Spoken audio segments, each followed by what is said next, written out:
Selanjutnya, pengertian penyusunan data. Penyusunan data dapat diartikan sebagai teknik untuk mendapatkan data secara fisik untuk dianalisis dalam suatu studi penelitian. Penyusunan data dapat dilakukan dalam berbagai setting, berbagai sumber, dan berbagai cara. Bila dilihat dari settingnya, data dapat disusun pada setting alamiah atau natural setting, pada laboratorium dengan metode eksperimen di rumah, dengan berbagai responden pada datanya. Maka penyusun data dapat menggunakan sumber primer dan sumber sekunder. Apa itu sumber primer? Sumber primer adalah mengumpulkan data secara langsung pada pengumpul data. Sedangkan sumber sekunder adalah mengumpulkan data tidak secara langsung, melainkan melalui orang lain. Selanjutnya, pengumpulan data. Pengertian pengumpulan data. Pengumpulan data adalah proses, cara, atau perbuatan mengumpulkan atau menghimpun data. Metode pengumpulan data ialah teknik atau cara yang dapat digunakan oleh peneliti untuk menghimpun data. Metode atau cara atau teknik menunjukkan suatu kata yang abstrak dan tidak diwujudkan dalam benda, tapi hanya dapat dilihat penggunanya melalui angket, wawancara, observasi, dan sebagainya. Macam-macam teknik pengumpulan data. Yang pertama, wawancara. Wawancara adalah suatu tanya jawab secara tatap muka yang dilaksanakan oleh pewawancara dengan orang yang diwawancarai untuk memperoleh informasi yang dibutuhkan. Macam-macam wawancara menurut Esterberg 2002 yaitu yang pertama adalah wawancara terstruktur, yang kedua wawancara semi terstruktur, dan yang ketiga adalah wawancara tidak terstruktur. Apa sih wawancara terstruktur? Wawancara terstruktur adalah teknik pengumpulan data bila peneliti atau pengumpul data telah mengetahui dengan pasti tentang informasi apa yang akan diperoleh. Oleh karena itu, dalam wawancara, pengumpul data telah menyiapkan instrumen penelitian berupa pertanyaan-pertanyaan tertulis. Selanjutnya, wawancara semi terstruktur. Wawancara semi terstruktur adalah jenis wawancara yang pelaksanaannya terbuka dan bebas pada pihak yang diajak wawancarai dan diminta pendapat ide-idenya dalam melakukan wawancara. Selanjutnya, wawancara tidak terstruktur, yaitu wawancara yang bebas di mana peneliti tidak menggunakan pedoman wawancara yang sudah ada, tersusun secara sistematis dan lengkap untuk mengumpul datanya. Pedoman yang digunakan hanya berupa garis-garis besar permasalahan. Langkah-langkah wawancara. Yang pertama, menetapkan kepada siapa wawancara itu akan dilakukan. Yang kedua, menyimpan pokok-pokok masalah yang akan menjadi bahan pembicaraan. Yang ketiga, mengawali atau membuka alur wawancara.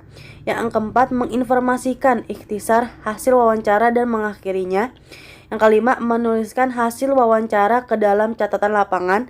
Dan yang keenam, mengidentifikasikan tindak lanjut hasil wawancara yang telah diperoleh. Selanjutnya, teknik pengumpulan data kuesioner atau angket.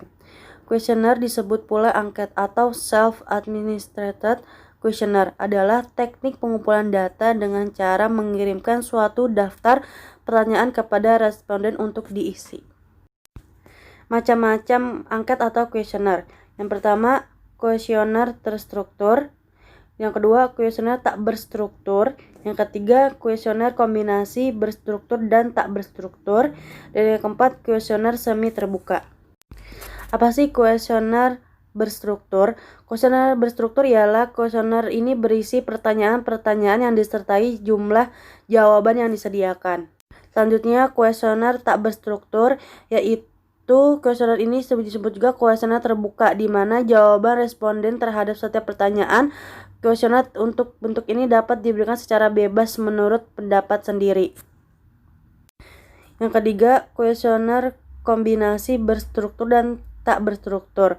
Kuesioner ini sesuai dengan namanya, maka pertanyaan ini di satu pihak memberi alternatif jawaban yang harus dipilih, di lain pihak memberi kebebasan kepada responden untuk menjawab secara bebas dan dilanjutkan dari jawaban sebelumnya. Yang keempat, kuesioner semi terbuka. Kuesioner yang memberikan kebebasan kemungkinan menjawab selain dari alternatif jawaban yang sudah ada. Hal-hal yang perlu diperhatikan dalam menyusun kuesioner. Yang pertama, menyiapkan surat pengantar terutama bagi kuesioner yang dikirim melalui pos atau cara-cara lain agar terjalin hubungan baik. Yang kedua, menyatakan petunjuk pengisian kuesioner yang menjelaskan tentang cara menjawab pertanyaannya. Dan yang ketiga, menyusun pertanyaan-pertanyaannya. Teknik pengumpulan data selanjutnya adalah observasi. Pengertian observasi menurut Nasution 1998 menyatakan bahwa observasi adalah dasar semua ilmu pengetahuan dan para ilmuwan hanya dapat bekerja berdasarkan data, yaitu fakta mengenai dunia kenyataan yang diperoleh melalui observasi. Dan observasi adalah teknik pengumpulan data dengan cara mengamati secara langsung maupun tidak tentang hal-hal yang diamati dan mencatatnya pada alat observasi. Selanjutnya, macam-macam observasi. Yang pertama, observasi partisipatif.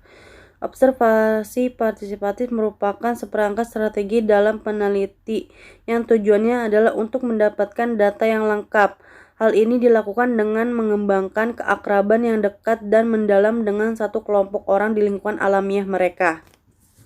Yang kedua, observasi terus terang atau tersamar. Dalam observasi ini, peneliti dalam pengumpulan data menyatakan terus terang kepada sumber data atau kepada masyarakat yang ditelitinya bahwa peneliti sedang melakukan observasi dalam penelitian. Pada titik ini, semua proses yang dilakukan oleh peneliti diketahui semuanya oleh orang yang diteliti. Tapi dalam suatu saat peneliti tidak terus terang atau tersamar dalam observasi. Hal ini untuk menghindari kalau suatu saat data yang dicari merupakan data yang masih dirahasiakan.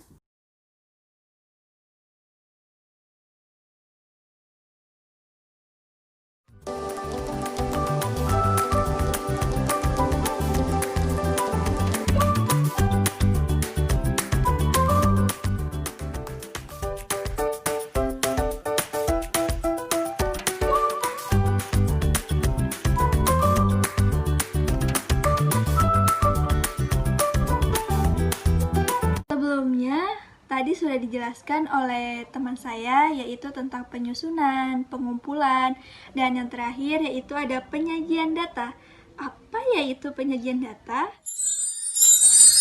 Penyajian data adalah suatu kegiatan dalam pembuatan laporan hasil penelitian yang telah dilakukan agar dapat dipahami dan analisis sesuai dengan tujuan yang kita inginkan.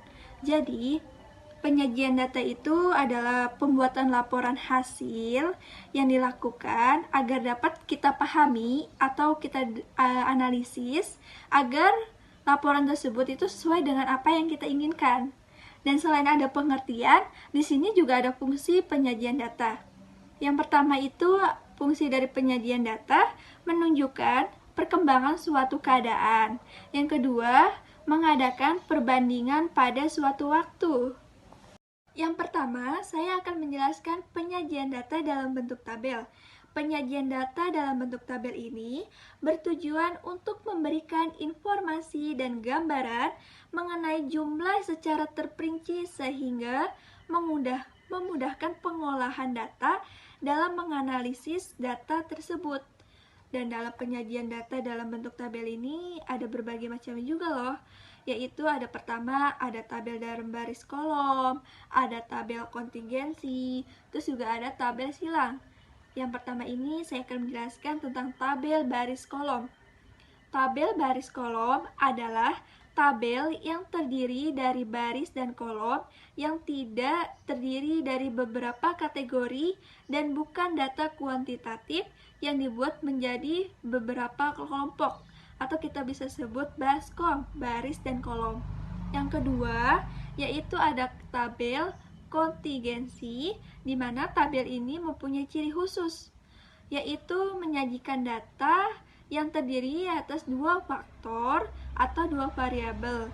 Dapat dibuat daftar kontingensi berukuran B kali X, dengan B menyatakan baris dan K menyatakan kolom. Dan di bawah saya ada contoh tabel baris kolom, tabel daftar IP seorang mahasiswa PGSD STKIP Kusuma Negara, di mana tadi sudah dijelaskan bahwa Tabel baris kolom itu adalah tabel yang terdiri dari beberapa kategori dan bukan dari data kuantitatif yang dibuat menjadi kelompok. Jadi, contoh dari baris kolom ini, kalian bisa lihat cuman menentukan baskom atau baris dan kolom. Dan coba kalian bisa lihat, baris itu adalah yang mensurat ke bawah dan kolom itu yang mensurat ke atas. Jadi, baris, kolom, baskom, baris, dan kolom. Seperti itu. Itu contoh dari tabel baris kolom untuk menentukannya. Tabel kontingensi. Tadi sebelumnya sudah dijelaskan tentang tabel kontingensi. Tabel ini mempunyai ciri khusus. Apa sih yang mempunyai ciri khususnya? Yaitu menyajikan data yang terdiri dari dua variabel atau dua faktor. Dapat dibuat daftar kontingensinya berukuran B kali X, dan B itu menyatakan baris dan K-nya itu menyatakan kolom. Dan kalian bisa lihat di sini ada contoh tabel kontingensi, yaitu banyak murid sekolah di daerah Bekasi Utara menurut tingkat sekolah dan jenis kelamin tahun 2013. Dan kalian bisa lihat tabel di bawahnya itu ada jenis kelamin, tingkat sekolah, dan jumlah. Dan yang menjadi khususnya itu, yang menjadi pembedanya itu tingkat sekolahnya. Dan biasanya itu kalau tabel itu tidak ada namanya tingkat sekolah, dan cuman biasanya itu jenis kelamin atau jumlah. Itu yang menjadi ciri khusus atau spesial dari tabel kontingensinya. Seperti itu. Yang selanjutnya yaitu tabel silang. Tabel silang dapat terdiri dari satu variabel dan dua variabel, tergantung dari pertanyaan atau keadaan yang ingin dideskripsikan. Tabel silang satu variabel digunakan untuk menggambarkan data dengan menampilkan satu karakteristiknya. Misalnya jumlah keseluruhan itu untuk satu variabel. Lalu kalau dua variabel itu digunakan untuk menggambarkan data dengan menampilkan dua karakteristik. Misalnya jumlah keseluruhan dan jumlah per gender. Yang selanjutnya itu ada contoh tabel silang. Dan di sini ada contoh tabel silang dari dalam suatu penelitian angket pada 34 siswa kelas 11A tentang mata pelajaran MIPA atau IPA yang disukai diperoleh hasil data sebagai berikut. Dan tadi sebelumnya sudah dijelaskan tentang tabel silang. Tabel silang itu terdiri dari satu variabel dan juga ada dua variabel. Dan di bawah ini bisa kita lihat ini adalah contoh penyajian data dalam bentuk tabel silang satu variabel. Kenapa dibilang tabel silang satu variabel? Tadi kan sudah dijelaskan bahwa tabel silang satu variabel itu hanya menjelaskan tentang jumlah. Kalian bisa lihat di situ cuma ada mata pelajaran dan juga jumlah. Itu disebutkan bentuk tabel silang dalam satu variabel. Dan tadi sudah melihat tabel silang satu variabel, yang selanjutnya yaitu tabel silang dua variabel. Dan sudah jelaskan di mana tabel silang dua variabel ini menggambarkan data dengan menampilkan dua karakteristiknya. Misalnya jumlah keseluruhan, jumlah per gender. Dan kalian bisa lihat di bawah ada tabelnya. Di situ tadi kan cuma mata pelajaran dan jumlah. Dan itu cuma satu variabel, dan ini ada dua variabel, yaitu ditambah jumlah siswa laki-laki dan siswa perempuan. Seperti itu. Yang kedua, penyajian data dalam bentuk gambar. Selain dapat disajikan dalam bentuk tabel, data-data angka juga dapat disajikan ke dalam bentuk grafik dan diagram. Penyajian data dalam bentuk grafik biasanya dipandang lebih menarik. Kenapa? Karena data-data tersebut disajikan dalam bentuk visual atau gambar. Dan dalam penyajian bentuk gambar ini bisa terbagi lagi, yaitu ada dalam histogram dan poligon frekuensi. Yang pertama itu ada histogram, adalah diagram yang terdiri atas batang-batang yang saling berhimpit. Dan poligon frekuensi ini adalah gambar garis yang menghubungkan titik-titik tengah dari setiap kelas interval. Dan yang selanjutnya yaitu ada ogif. OGIF adalah grafik yang digambarkan berdasarkan data yang sudah disusun dalam bentuk tabel distribusi frekuensi kumulatif. Untuk data yang disusun dalam bentuk tabel distribusi frekuensi kumulatif kurang dari grafiknya berupa OGIF positif. Sedangkan untuk data disusun dalam bentuk tabel distribusi frekuensi kumulatif lebih dari, maka grafiknya disebut OGIF negatif. Sebelumnya di PowerPoint sudah ada contoh histogram dan poligon, dan ini caranya bagaimana biar bisa dijadikan histogram dan poligon frekuensi. Dan ini sudah ada tabel distribusi frekuensi. Dan lalu kalau untuk dijadikan histogram dan poligon frekuensi itu, kita harus mencari TB. TB itu adalah tepi bawah.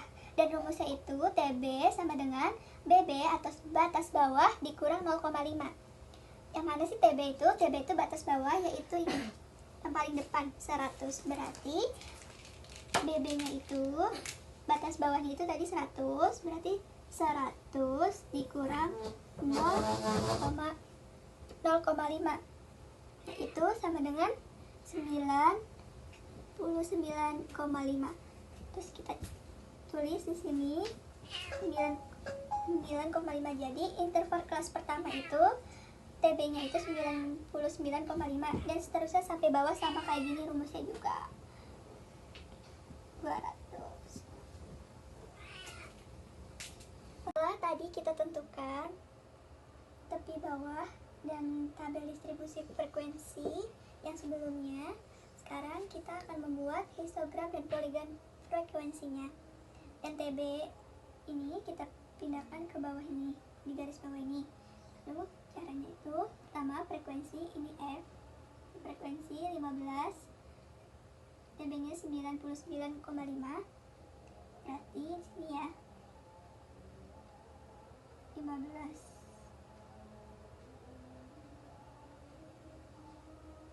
Lalu 20 19,5. Selanjutnya yaitu tadi kan udah 15, 20, 30. 30 itu 29,5.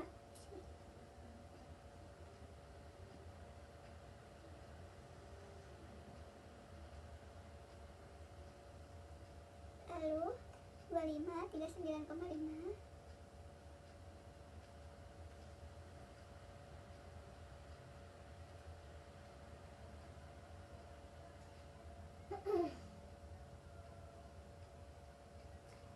Lalu 15, 49,5. 9,5.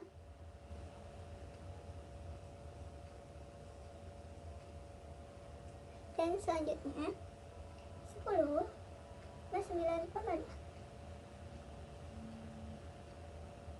Nih, di sini 5,9,5.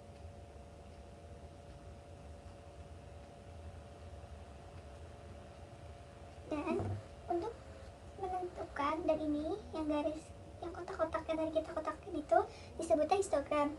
Dan poligon itu ini dari sini kita buat kayak garis gitu, dan nilai tengahnya dari 99 di sini, berarti di sini ya. Yang kita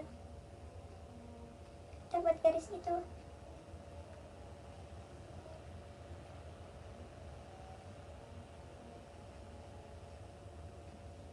Seperti itu. Jadi garis ini, garis-garis yang ini itu dinamakan histogram. Dan yang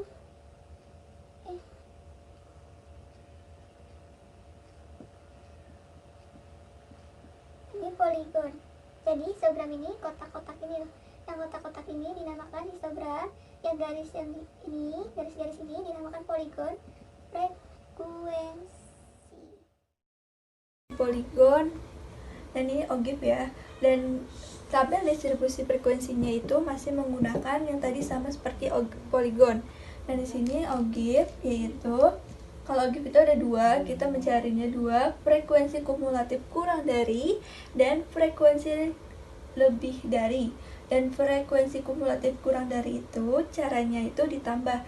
Jadi 15 itu dari frekuensi awal, kita taruh di sini 15, lalu 15 ditambah 20 hasilnya 35, lalu 35 ditambah 30 hasilnya 65, lalu ditambah lagi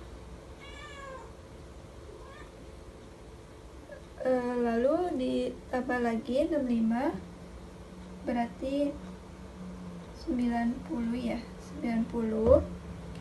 Lalu setelah itu 90 ini ditambah 105, 5 ditambah lagi berarti 115, lalu ditambah lagi 100 berapa? 5. Seperti itu. Itu untuk mencari frekuensi kumulatif kurang dari. Dan untuk mencari frekuensi kumulatif lebih dari itu, yaitu pertama ini dari jumlah frekuensi 120, kita tulis ini jumlahnya 120, lalu dikurang 120 dikurang 15, berarti hasilnya berapa? Hasilnya 105 ya, 110, 105. Lalu dikurang lagi 35, ini 135, berarti 85 dan seterusnya. Jadi seperti ini, seperti tabel distribusi frekuensi kumulatif. Dan dari tabel distribusi frekuensi kumulatif ini kita bisa gambarkan OGIF seperti diagram. Kalian bisa lihat gambarnya seperti ini. Itu garis. Dan kalau OGIF positif itu biasanya garisnya yang ke atas. Dan kalau yang menurun ke bawah itu biasanya negatif, yang hijau ini positif, yang oranye ini negatif. Yang ketiga, penyajian data dalam bentuk diagram. Dan dalam penyajian data dalam bentuk diagram ini kita sajikan yaitu dalam bentuk diagram lingkaran, batang, dan garis. Dan persis di gambar sebelah kiri saya ini sudah ada data daftar berat badan 60 siswa SMPN 1 Sukaraja. Dan agar kita lebih mudah, kita buat data di atas ke dalam tabel distribusi frekuensi seperti di gambar di bawah atau di samping saya nih, di bawah ini. Di bawah ini. Di situ sudah ada tabel distribusi frekuensi agar kita mempermudah. Yang pertama itu kita bentuk dalam diagram lingkaran. Dan penyajian data dalam bentuk lingkaran dibedakan menjadi dua, yaitu dalam bentuk derajat dan dalam bentuk persen. Yang pertama ini ada diagram lingkaran dalam bentuk derajat. Kalian bisa lihat di situ, di gambar tersebut. Kalian bisa pahami, dan itu caranya gimana? Yaitu dari kalian bisa cek dulu dari tabel distribusi frekuensinya, lalu kalian hitung. Nah, berat pertama kan 40 kilo. 40 kilo sama dengan 6/60. 6 itu dari frekuensi dan 60 itu dari total atau jumlah frekuensinya. Lalu dikali 360. 60 itu karena 1 derajat itu kan 360 sama dengan 36 derajat dan seterusnya sampai bawah. Dan kalau sudah, setelah mendapatkan dalam bentuk derajat, kita buatlah diagram lingkaran. Seperti ada di bawah nih. Diagram lingkaran itu kita bikin sesuai derajat-derajatnya. Dan kita lanjut. Yang kedua itu diagram lingkaran dalam bentuk persen. Tadi kan sudah bentuk derajat dan sekarang dalam bentuk persen. Sebenarnya dalam bentuk persen itu seperti ngitungnya sama dalam bentuk derajat, cuman diganti yaitu dikali 100%. Kalau derajat itu tadi kan 360. Dan caranya juga sama, 6/60 dikali 100%, cuman diganti persennya aja ngitungnya. Dan kalian bisa lihat. Dan kalau sudah kita mendapatkan data dalam bentuk derajat, selanjutnya kita buatlah diagram lingkaran, sama seperti tadi. Kalau tadi kan dalam bentuk derajat, kalau ini dalam bentuk persen. Dan gambarnya seperti ini. Dan yang kedua, penyajian data ke dalam bentuk diagram batang. Sebenarnya dalam diagram batang ini cukup mudah dilakukan dibandingkan diagram lingkaran sebelumnya. Hanya perlu menyesuaikan keterangan data dan banyak data pada masing-masing sumbu X dan Y. Dan seperti ini. Dan itu dapat dari mana?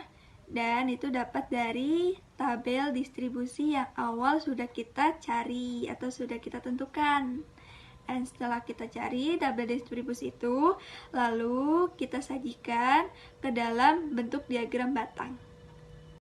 Yang terakhir itu penyajian data dalam bentuk garis. Dan sebenarnya penyajian data dalam bentuk garis ini hampir sama dengan diagram batang, tetapi bedanya terletaknya pada langkah akhirnya. Pada diagram batang, hasil akhirnya adalah menggambarkan batangnya. Kalian bisa lihat, kalau diagram batang itu pasti langkah akhirnya menggambarkan batangnya. Sedangkan diagram garis hanya perlu menarik garis dari titik-titik yang telah disesuaikan dengan data yang diketahui. Kalian bisa lihat gambarnya seperti ini.